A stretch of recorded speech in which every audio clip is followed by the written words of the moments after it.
a year ago, I was approached by a man called Cody Snodgres, who said that he was a former independent contractor working for the CIA, under the CIA for many, many years, and that he in 1994 was offered to bomb the Oklahoma City federal building, the Alfred P. Murray building.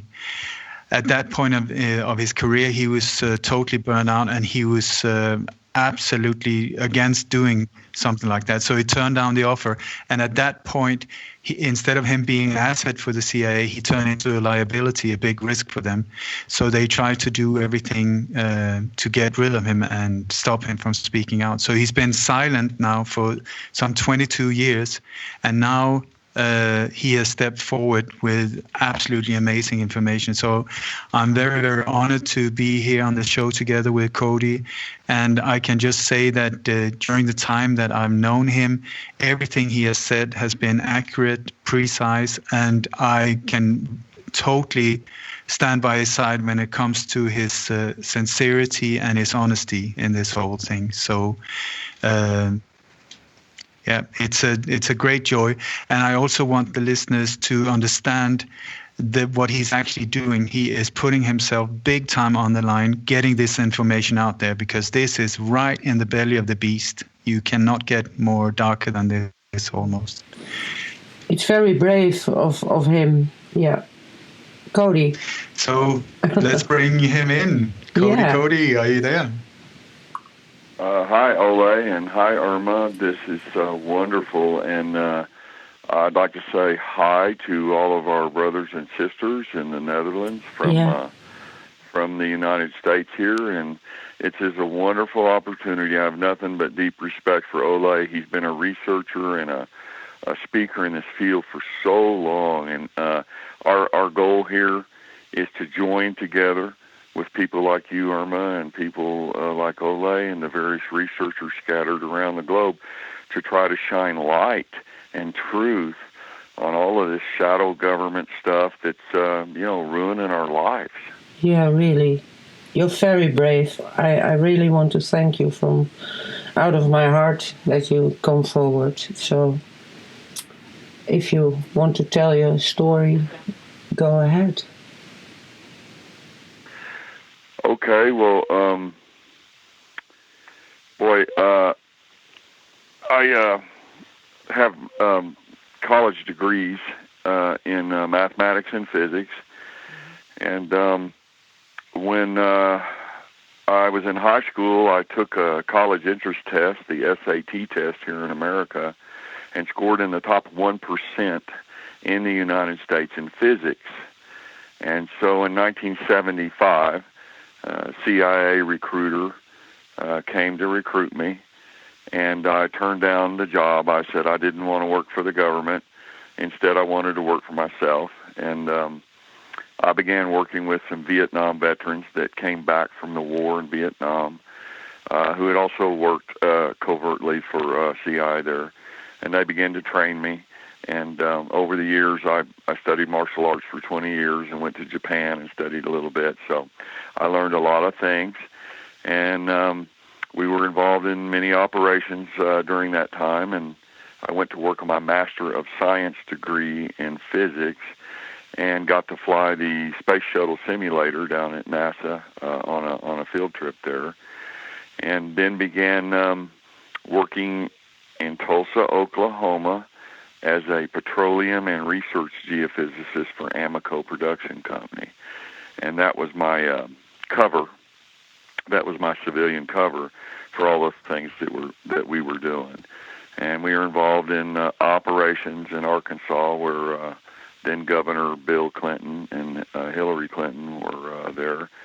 And so we'll fast forward past that. We can talk about all that later if you guys like. But I want to fast forward up to 1991, and in September 18th to the 22nd of that year, I was involved in a very high-level assassination program. It was codenamed Project Slammer, and it was with the FBI Behavioral Science Division and the CIA. They were trying to figure out why our spies were defecting to the Russians. One of our station chiefs in Moscow for the CIA was Aldrich Ames, and he had defected, and they caught him and threw him in prison here. And then another FBI counterintelligence officer, Robert Hansen for the FBI, he had been caught selling secrets to the Russians, and they arrested him. And another one of our naval officers, Scott Walker, was selling the Polaris missile telemetry secrets to the Russians from our submarine. So this Project Slammer was created as a way to find out the psychological reasons why spies turn, and then develop tests to stop that. And so from this point, I want to just make a caveat that Ole and I always do on an interview like this. I quote the 1982 Intelligence Identities Protection Act, the IIPA. Here in America, we had one of our CIA case officers. His name was John Kiriakou, and he was sentenced to 30 months in prison for violating this act because he was one of the first ones to expose what was going on down in Guantanamo Bay, Cuba, with the CIA's RDI program. That's the Rendition, Detention, and Interrogation Program. And he let some names slip of active officers, and they gave him 30 months in federal prison. So we don't want to name anyone that's working. We don't want to violate any of the U.S. laws. And these laws are U.S. Code Title 50, Sections 421 and 426. And they state, the disclosure of a U.S. government operative's identity is illegal only if it is done intentionally and with knowledge that the government is still actively maintaining a cover for such operation. So we're not going to name any names except maybe people that are dead or otherwise retired. So now, do you have anything you want to add, Ole? No, I'm just really interested in hearing your story. So please go on.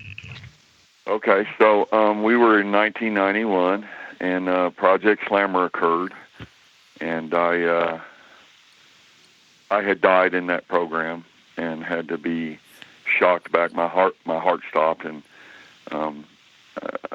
they restarted it, and then I died again. They restarted it, so I had to really recover for a long time, and I was about to retire anyway by that point.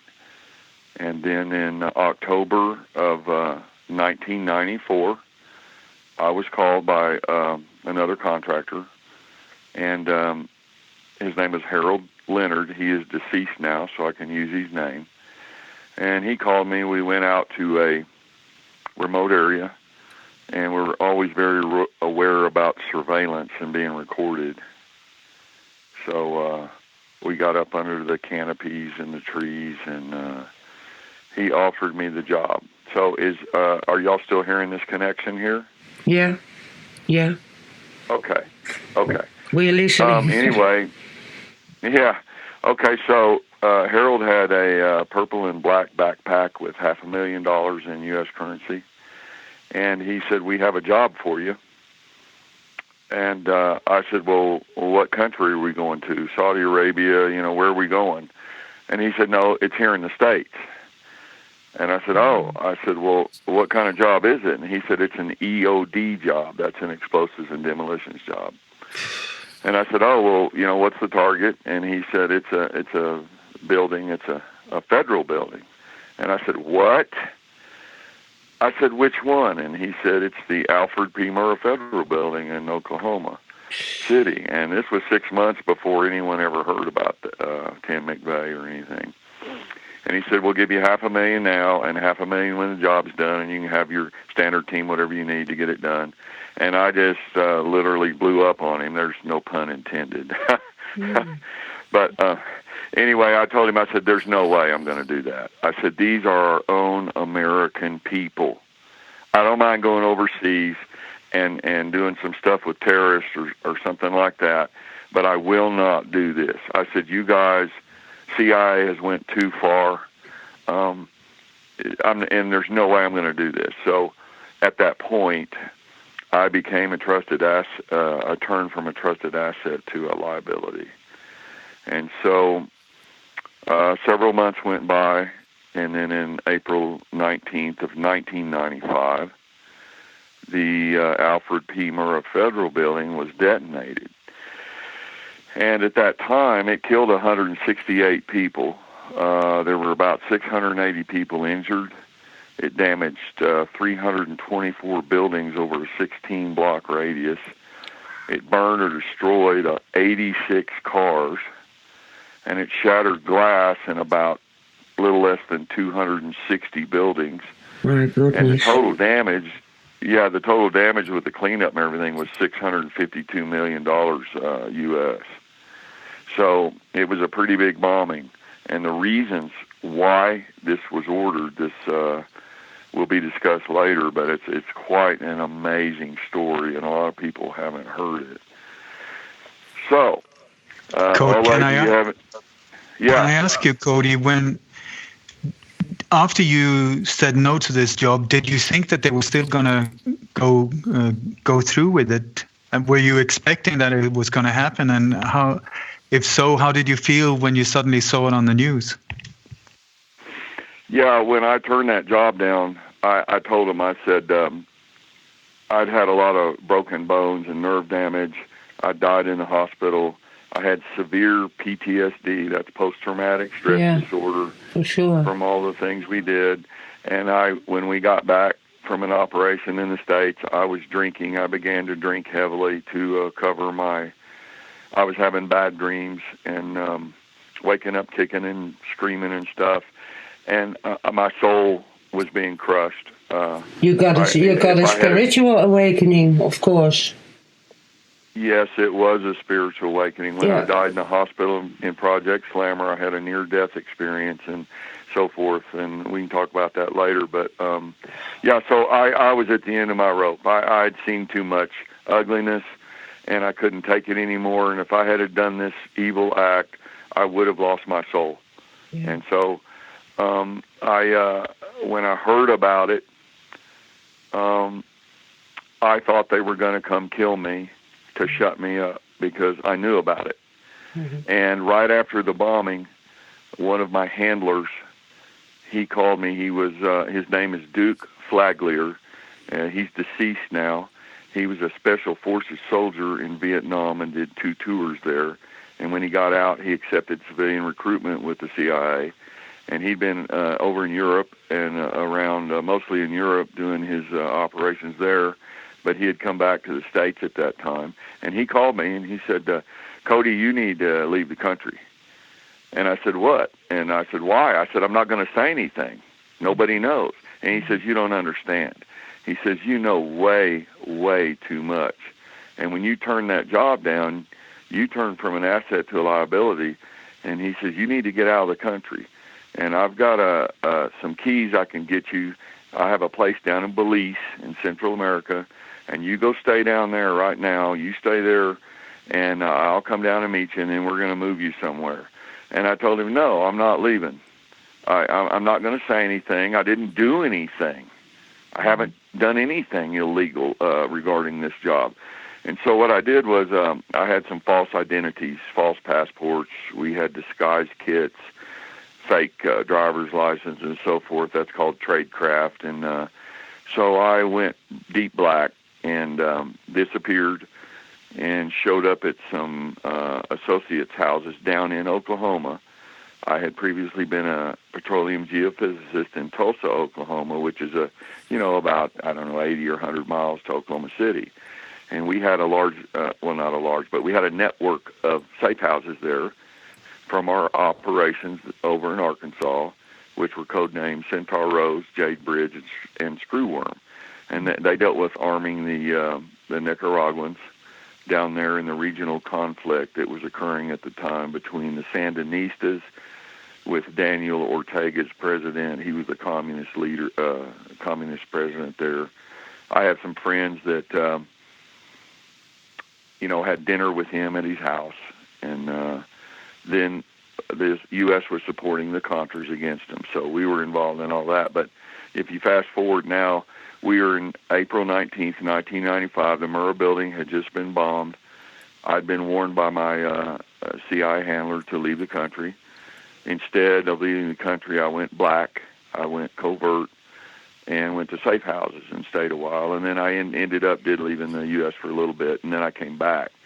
And so meanwhile, Tim McVeigh and Terry Nichols, they were both Desert Storm soldiers in the 1991 Desert Storm conflict in Iraq. Yeah. And so they had done the Ryder truck and so forth. They ended up being patsies. What they really were patsies, unknowingly, of course. And then they had been charged with that bombing, and they'd been arrested. And so some years went by, and they were waiting and preparing for the trial. And I had come back to Colorado Springs, Colorado. I had previously been one of the biggest gun dealers in Colorado. That was a civilian front. We were the biggest machine gun, silencer, sawed-off shotgun dealers in the state. And here in America, Irma and Ole in Spain, their laws are different, and in the Netherlands, their laws are different. But here in America, if you get a federal license, it's called an NFA license, National Firearm Act, you can legally buy and sell machine guns and silencers and stuff with all the proper stuff. So after that bombing, years went by, and in 1997, that's just 2 years later, after the Murrah building was bombed, Timothy McVeigh and Nichols were waiting trial. The ATF and the DEA, that's the Alcohol, Tobacco, and Firearms, and the Drug Enforcement Administration, conducted a joint operation called Operation Stingray. And during the course of that operation, I met one of their undercover agents. His name was Blake L. Butler, and he was later to be awarded the nation's top cop. That's an award here in America federally, where all the tens of thousands of federal agents, he was awarded that by Vice President Al Gore and United States Attorney General Janet Reno. So this was pretty high-level stuff. But I met him, and then one day, in April 20th of 1999, they had a massive high school shooting in Denver, Colorado, in a suburb called Littleton, Colorado. And there was a bunch of children killed, and it was a very horrible thing. It was all over the news. And on April 22nd, 2 days later, I was with undercover agent Blake Butler, and President Bill Clinton and Janet Reno were all over the TV. And he asked me, what do you think about them? So I thought we were all alone. I did not know that they had hidden 4mm cameras in there. And I started talking about Bill Clinton and the pedophile rings and the drug rings and sex rings with Hillary Clinton down in Arkansas during Operation Centaur Rose. And I talked about Janet Reno, because one of my friends from Vietnam, Captain Glenn Wilson, he had worked for the Defense Intelligence Agency after he got back from Vietnam. And he also worked as head of the No-Knock Narcotics Police down in Dade County, Florida, where Janet Reno was previous to her appointment by Bill Clinton as U.S. Attorney General. So this is a lot of political stuff, okay, and I'm getting to the main thing. But so I talked about all these ops and CI and stuff, and so 5 months later, September 16th, 1999, Blake Butler planted me with false evidence. The CIA took the tapes and disappeared them because they didn't want anyone knowing about this stuff. So they planted me with false evidence. Yeah. So they threw me in prison, and the judge that they put me in front of in the 10th Circuit Federal Courts was a man named Judge Edward Nottingham. And it turns out, Irma and Ole, he was appointed by none other than the ex-director of Central Intelligence, George Bush Sr., back in the 1970s. Then the prosecutor was Tom Strickland, and he was directly appointed by President Bill Clinton. And Tom Strickland had worked in a law firm with Brownstein, Hyatt, and Faber, and Norman Brownstein, the principal of that law firm, had worked with the Council of Six in the CIA. They were a group of 6 attorneys back in the 70s under George Bush. So the fix was in on this case, Irma. You know, the courts were being stacked. The judges was appointed by the CIA. Everything was controlled. Everything. And so when pardon me? Everything, as we presume, but you are confirming this. So mind blowing. Yeah, we have in this book. It's 362-sided pages. We have all the information. We have documents, court records. We have ATF surveillance tapes. We have counter surveillance tapes. I have over 20,000 pages of documentation. But we put we have a lot of this documented. Some of the Black Ops stuff cannot be documented because there's no records, of course. But the stuff that can be, we have a large volume of evidence to substantiate what I'm saying here. Mm-hmm. So to make a long story short, they planted me with evidence. There was another operative in this op. His name was Kerry James Gagan, and he was given C4 plastic explosives to go down to Trinidad, Colorado. He met 3 Middle Eastern men. They had plans to bomb them. They had plans of the Murrah building. And he came back. He thought he was going to be a patsy like McVeigh. He got spooked. He went to the Secret Service office in Denver and told them about it. The CIA found out about it. Then they planted his house with evidence, and they threw him in there with me and Timothy McVeigh. So they planted 2 of us that had operational knowledge of this thing, and then they pinned the bombing on McVeigh. So there was a massive cover-up in the court system, and I can go more and talk about all this if you want, but if you want to, if you don't have any questions, we can start talking about the real reasons why. Yeah, because that's really my biggest question. Why? Indeed, of course, there must be a reason. So if you know about that, please tell us. Yes, we have to go back just a little bit in history, and I have to lay some background so the people in Netherlands will understand. They may not know some of the stuff that America was doing. Go ahead. But back in the 80s, Saddam Hussein was in Iraq. Mm-hmm. He had come to power, and they began a war with Iran. And Iran enjoyed a 10-to-1 infantry soldier advantage over Iraq. Saddam Hussein was a paid asset for the Central Intelligence Agency.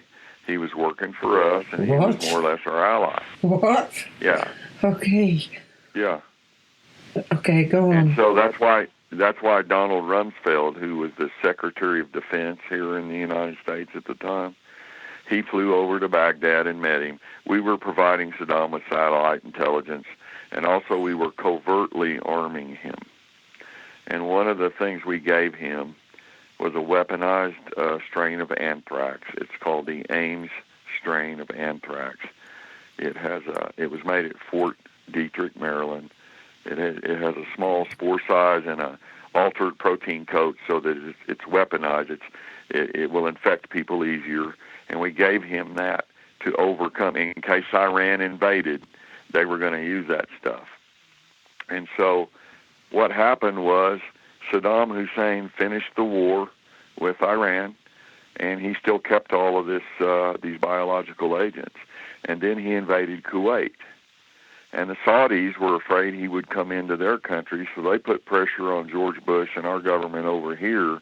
And so George Bush and them decided to invade Kuwait and liberate it and kick Saddam out. And now Saddam was just like me. He had changed from an asset to a liability. And so they had to demonize him. And then we were worried, since we had covertly given these biological anthrax agents to him and they didn't tell the American people, they were afraid that if we sent our troops over there, that they would use them on us. So the standard vaccine was a 6-month course, 1 shot per month to build immunity. And they didn't have time. they had to go over to Kuwait. They couldn't wait 6 months. So what they did was create a new anthrax vaccine, and they used an adjunct called squalene. It was never before used. It's basically shark oil, similar to the adjuncts or autoimmune boosters that they use in flu shots. You know, the Therasol that had the mercury in it and the aluminum-based adjuncts. All this stuff makes people sick. And so they bypassed FDA testing. Here in America, they have a thing in the federal government's Food and Drug Administration, that's FDA.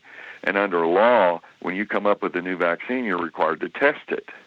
Well, they bypassed all that, and they got the anthrax shot down to 1 month with one shot to hurry it up and rush it through. And so they gave that to all of our guys over here. The British also were sold that same vaccine because their troops were going over there. And a lot of them got sick. A lot of our guys got sick. It was made by a company called Bioport here in the States. And so Desert Storm lasted, and everyone was getting sick. Now I'm getting to the Murrah building here, the reason why. All right, that's the background. They also used depleted uranium weapons over there in that war. That's the first time America had used depleted uranium-238. It was in the bullets they shot out of the A-10 Warthog airplanes and the tanks that we used, okay? And these weapons were high velocity and slightly radioactive, and when they hit the targets, they made fireballs in the sky. And in the heat of those fireballs, brand new elements, compounds were created, like uranium dioxide. And the particulate size of these compounds were approximately 4 microns. Now, the MOP gear, the gas mask, and the biological, nuclear, and chemical gear that's standard issue to U.S. and British troops, they go down to about 10 microns. So these new particles of low-level radioactivity were being breathed in. And when the troops breathe them in, they concentrate in the human body in 2 basic places. One of them is the thyroid glands in the throat, and then in the ovaries for a woman and the testicles for a man. And so what was happening over a period of time was our troops were, and there was 28 nations in the coalition, you know, in that war. But the American and British troops, they were breathing this stuff and didn't know it because it had never been used before. And so years later, when they got back to their respective countries, they began getting sick. And when the soldiers got home, they, made love to their wives, and they were transmitting low-level radiation in their semen, and it was going into their wives. Then their wives would have children. Then the radiation would be transferred to the child, and then down to the grandchildren, and so forth. And so what we were seeing here, Irma, is a big multi-generational thing. And so a few years after the war, in about 1994, just before the Murrah building was bombed, there was a senator here in the United States. All of our Gulf War guys were getting sick. There's approximately 480,000 troops. And they called it failure to thrive syndrome. The children were being born, and they had all these problems, autoimmune disorders. Our soldiers were sick. The VA hospitals, the Veterans Administration hospitals were filling up. And so they started hearings to determine how much money to give our soldiers as payment. And Senator Chris Shays, he was a Republican in Connecticut, and they had hearings. He ordered the FBI to go around and collect all the medical records. Okay?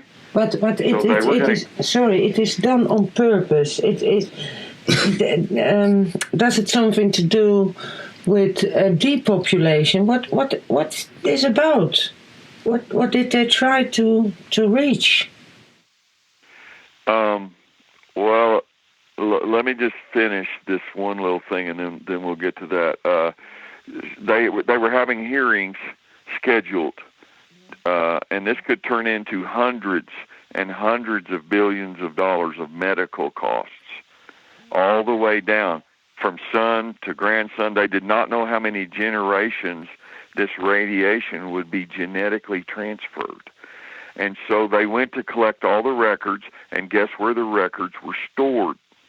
Well, tell me. The Alfred P. Murrah Federal Building. Uh-huh. So when the records were blown up and destroyed, the Pentagon and the government were off the hook for hundreds and hundreds of billions of dollars of future medical costs. Wow. This is a cover-up of immense proportions.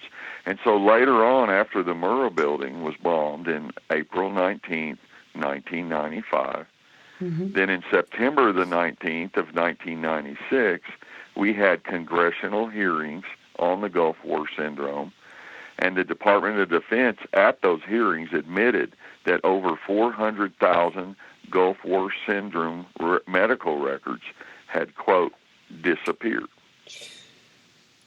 So this was a massive cover-up, not only of the defective mop gear, the big gas mask and stuff. It was a cover-up of the anthrax vaccines. It was a cover-up of the depleted uranium weapons. And it's not only our troops over here, Irma and Ole, and the British troops that were in this that got sick, and all the other countries. One of the biggest things that ate me up and hurt me terribly was to see the results of it. In the Tigris and Euphrates rivers there in Iraq, they use that water to irrigate dates. And Iraq is one of the biggest exporters of dates in the area. I think they have like 26 different kinds of dates. But the point is all this radiation and particulates were being stirred up in the sandstorms, and they were being transferred. They've gotten a water supply, and they got into date crops. And the United Nations went to Iraq about 10 years after the war. This was just in 2001, before the 9/11 Twin Towers were blown up. And they found that the leukemia-type sicknesses in the children in Iraq went up 600%. So not only were the troops being poisoned by these depleted uranium weapons, which had never been used before, but all the mass suffering of the Iraqi people, and especially the children. So this was a massive cover-up. But can I ask you, why on earth would anyone use depleted uranium in weapons ammunition? I don't get it. No. Okay. Irma, did you have a question? No, I have the same question because I can't understand it at all.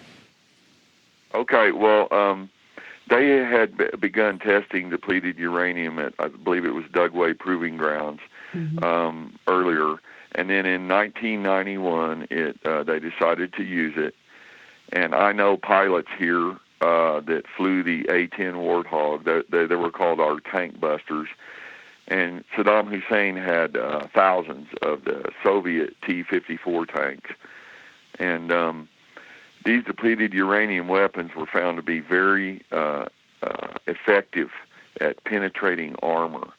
They had a high sectional density. They were very heavy. It's a very heavy element.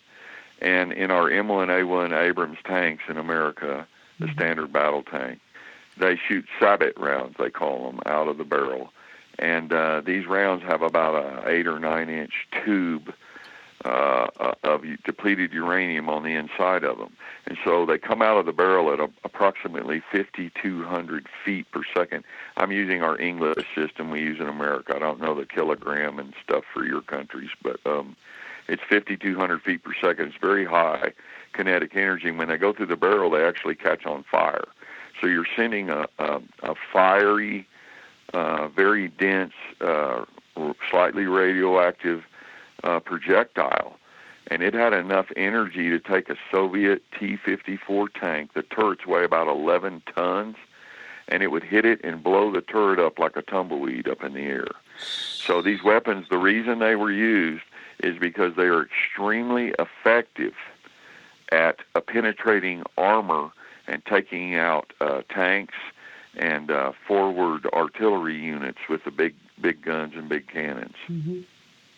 But Cody, I believe that the depleted uranium has been used in tanks as well, the U.S. tanks. Is that correct? Okay, your signal was breaking up, and I couldn't understand what did repeat, please. Okay, the question was, I've heard also that this depleted uranium has been built in the American tank as well, sort of protective shield type of parts on the tanks, thus also exposing the souls inside for this horrific radiation. Yes, and the problem, plutonium-239, for instance, or uranium-235, that's the weapons-grade form of uranium that's used in the fission atomic weapons. That's highly radioactive. I mean, you hold it and get close to it, and you'll be dead pretty soon. But the uranium-238, it came from the spent fuel rods, okay, from nuclear power plants. And France over there, I think about 85% of France's power is made from nuclear reactors. Here in America, we have about 104 nuclear reactors. And so as they make their energy, they have spent fuel rods, and that's uranium-238. So this was also a way for the Pentagon to take our nuclear waste out of our country, use it in weapons, and then get rid of it in another country. Do you see what I'm saying? It's like nuclear dumping.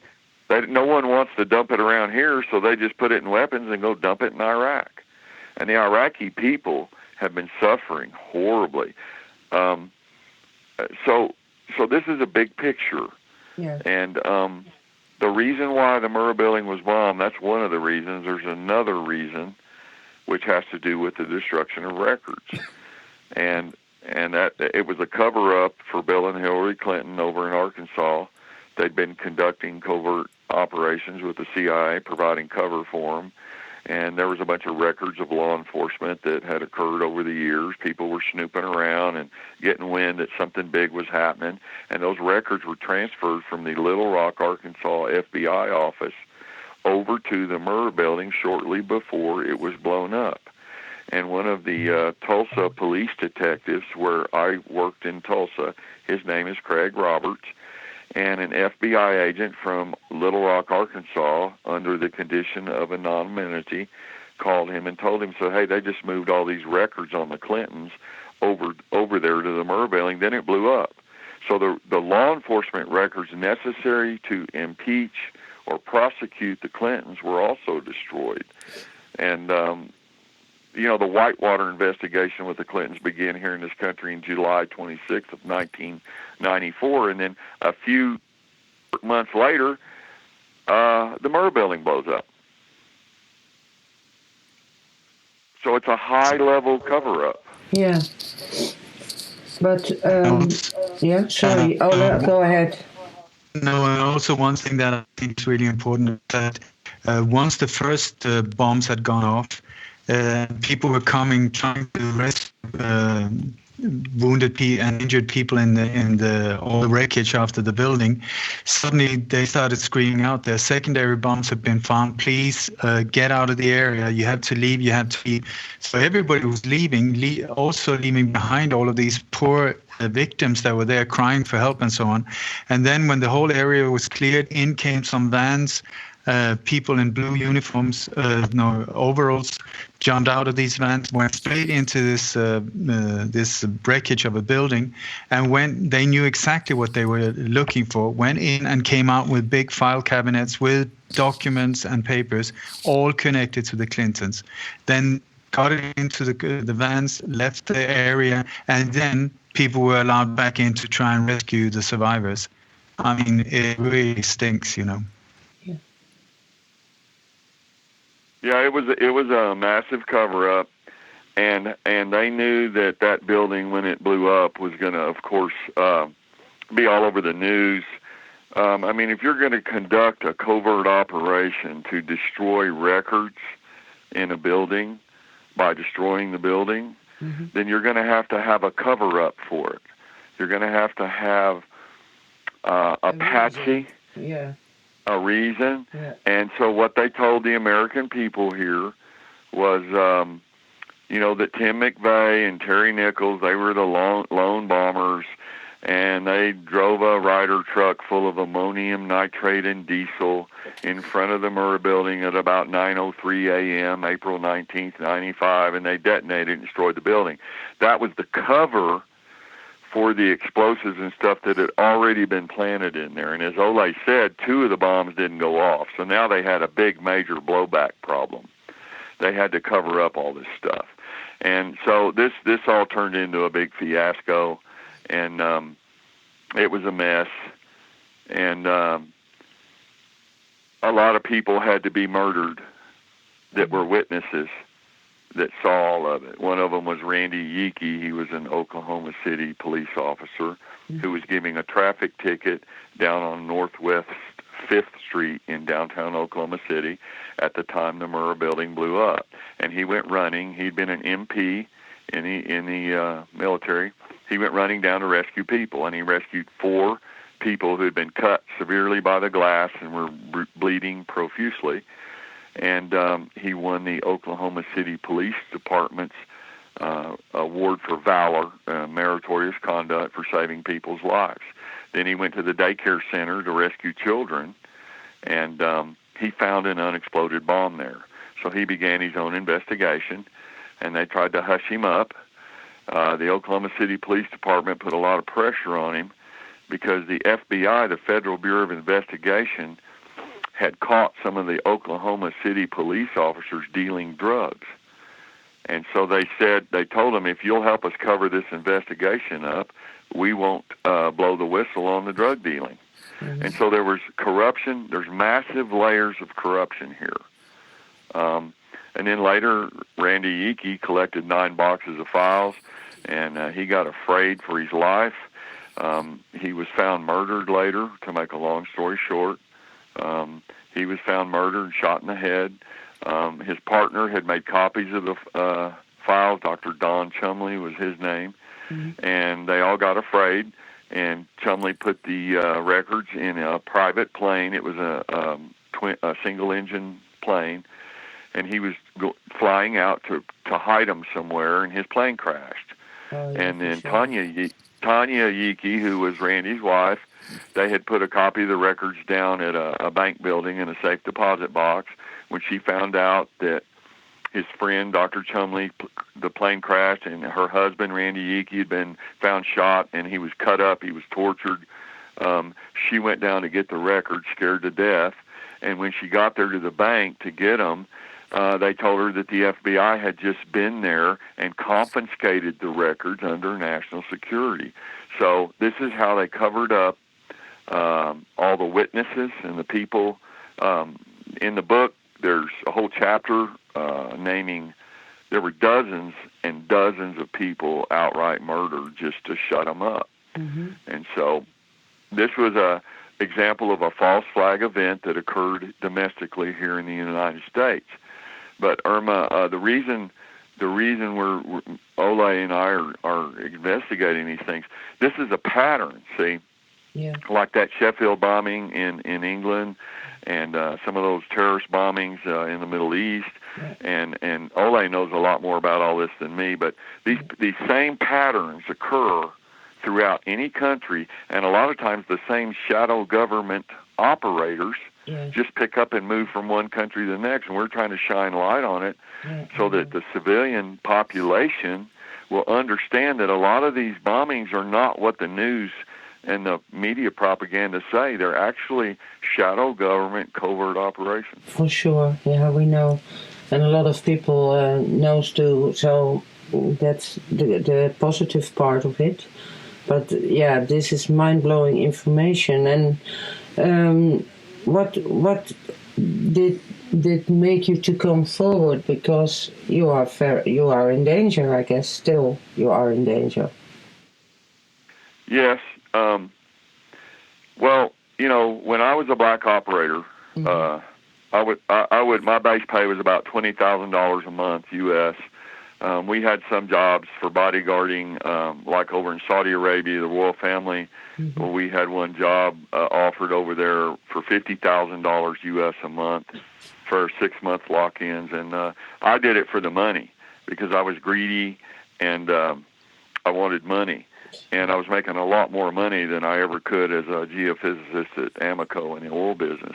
Yeah. But later on, when I had my near-death experience in Project Slammer, I had a near-death experience. I died in the hospital, and I floated over myself and saw my body. And at that point, when I came back, I was in a wheelchair for a long time, and I had to recover. But at that point, Irma and Ole, I saw the truth that we are really spiritual beings of light. Yeah, I'm not talking about religion. I'm not talking about religions. No. I really saw this, and my spirit was out of my body, and then it was a whole revelation to me that there's something bigger and deeper than money and power and fame. And when I recovered from that, I had a complete change of heart, and I decided to do the light and to help people instead of hurt them. And I made it my mission that if I ever made it out of all this Oklahoma City nightmare, that I would one day speak truth to power and be an example that we can walk in this world without fear.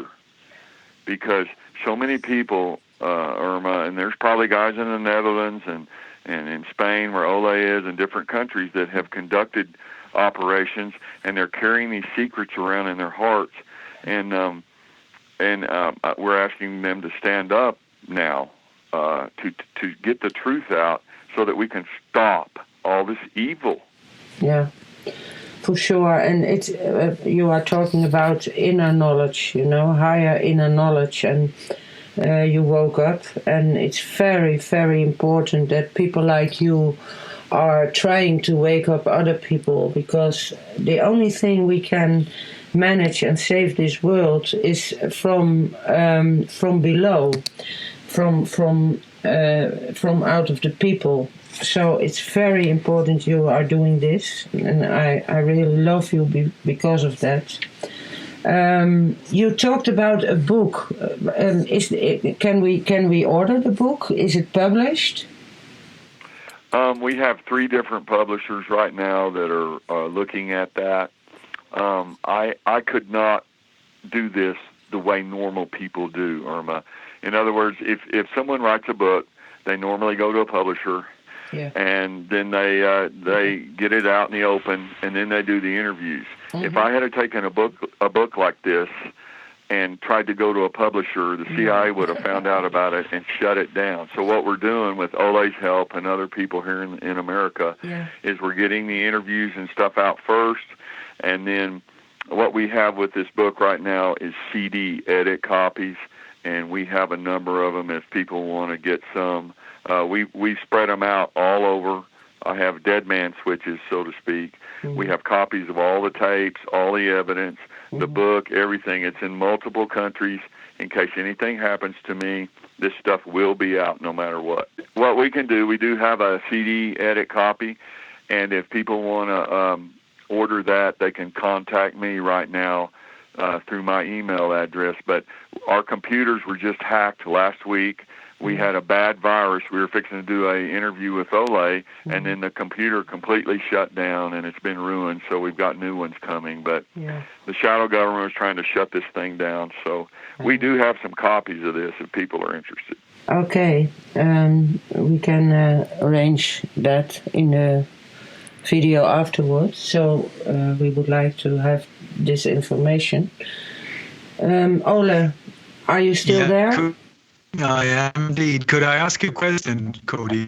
It's like you say that you did this for money, and that greed is such a big part in this dark world of operations and so on.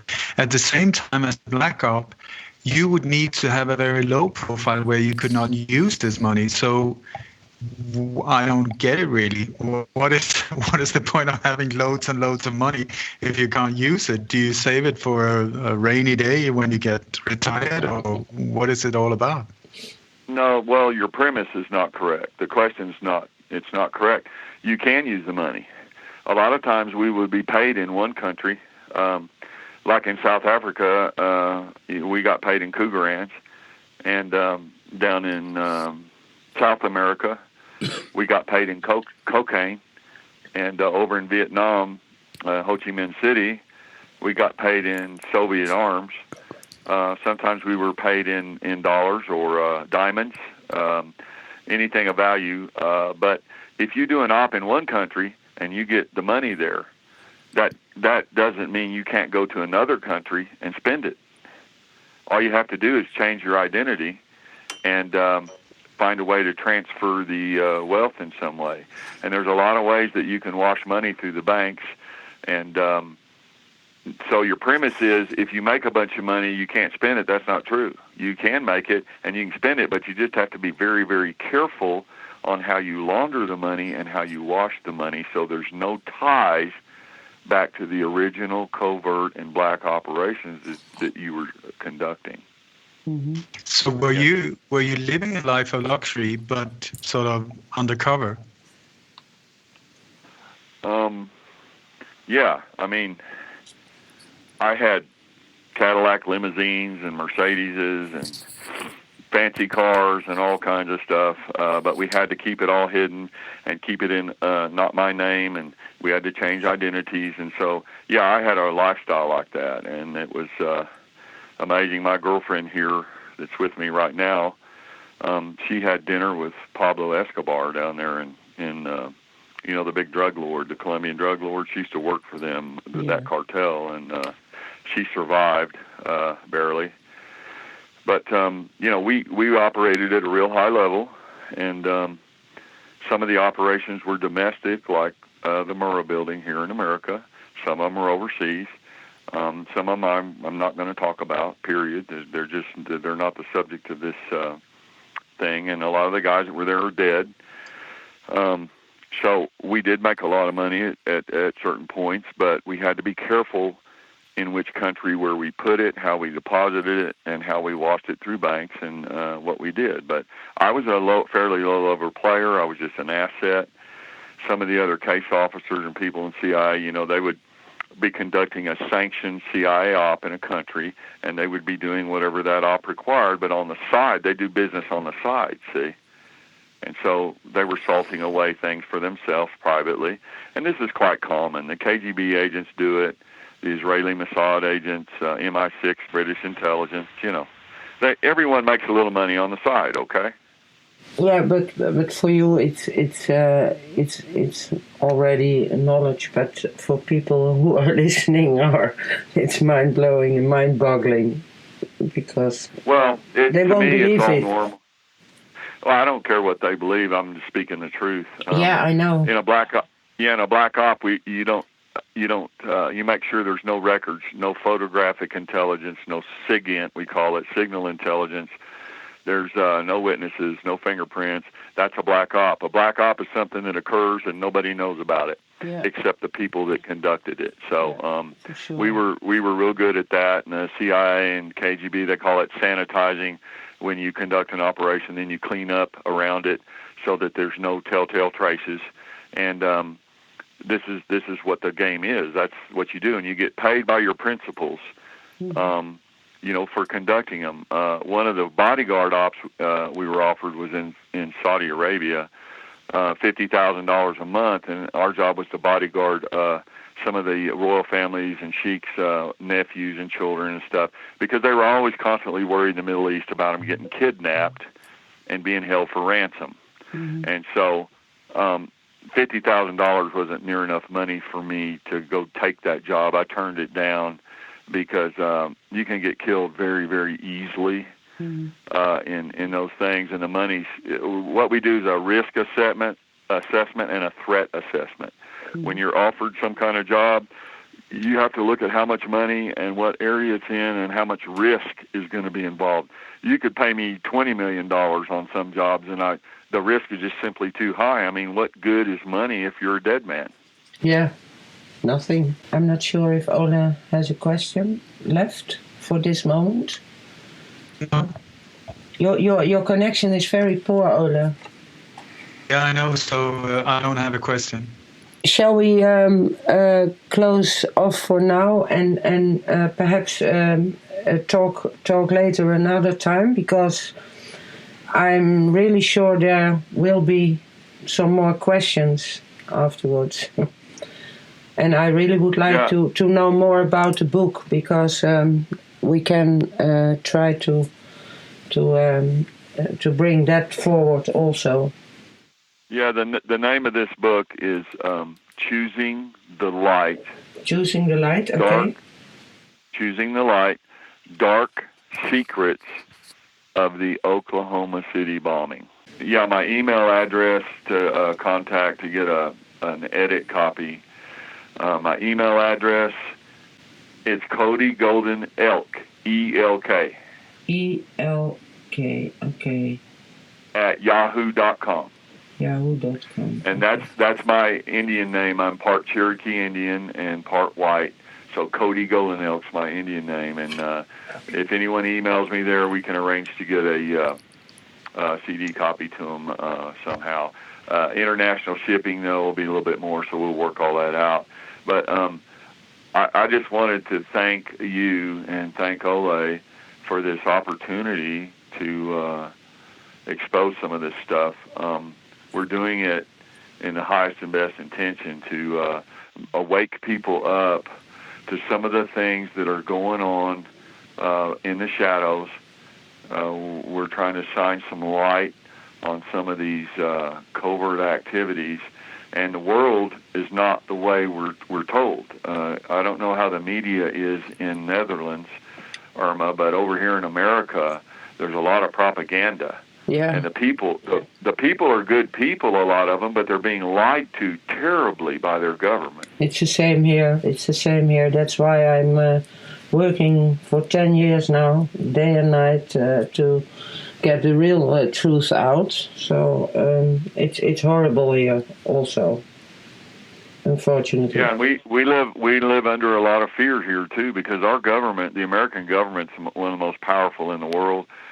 And for me to talk like this and do these things, they can just come up and plant you with evidence, or they have a lot of ways to shut you up. And so sure. I hope that we can get this out, and I hope everything goes good for me. But we'll just have to see, what happens. I can't let my mind be crippled by fear. My love, my fear is only outweighed by my love of freedom. Because what kind of world are we going to hand our children if they're conducting bombings and all of this stuff going on, these cover-ups? I mean, our world will turn into a slave state. For sure. There's a prayer that is from my nation of people, my ancestors, the Cherokee Indians, and they were horribly abused by the federal government here. But we have a prayer here that's it's the old Indian language, and I'll speak it in Cherokee and then tell the English translation. So this prayer goes like this. Adawihi anihi niha dohi u a luni olohi aliga lo luhi unata gali iliga osata duf. And in English, that translates to wise protectors, they are giving. Serenity, it resounds. Mother Earth and Father Sky are giving. I am thankful. It is well. And I'd like to say one more thing at the end of this book. We have, it's a quote, Irma, that I'd like to, for everyone out there who knows about covert ops and stuff, to provide us as much information as you can. But it says, fear of death is a strong enforcer of silence. But guilt, like heart disease, can be a silent killer for the guilty.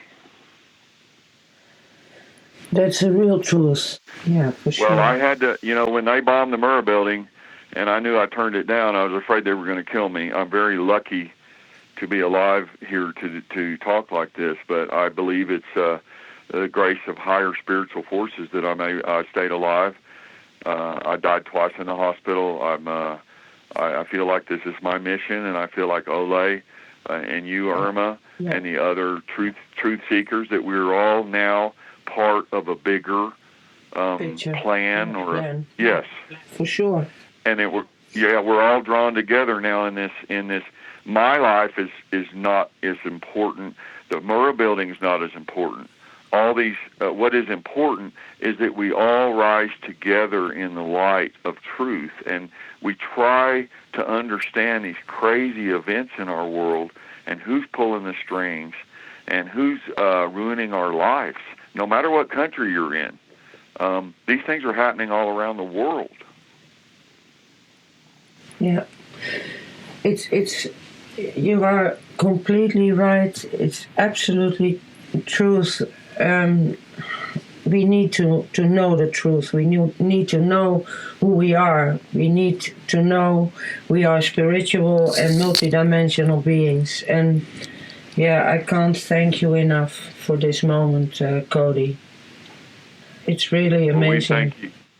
We thank you, and I send my thanks to my people, the Cherokee, and to all the warriors. The soldiers, the good soldiers. I'm not talking about the bad ones. There are some very good soldiers and very good people in governments that really, around the world, that really try to help the people. But there's also a group of very evil ones that conduct these sinister bombings and assassinations. And Ole knows a lot more about that stuff around the world than me. So it's there, and it's real, and it's time that we expose it and step into the light. It's going to be hard, though. Ole, do you want to say something? I just wanted to say that I think it's wonderful for us to come together like this, and I feel very inspired by courage like Cody is showing us. And I really hope that the intention behind all this, that is very clear to the listener and viewers.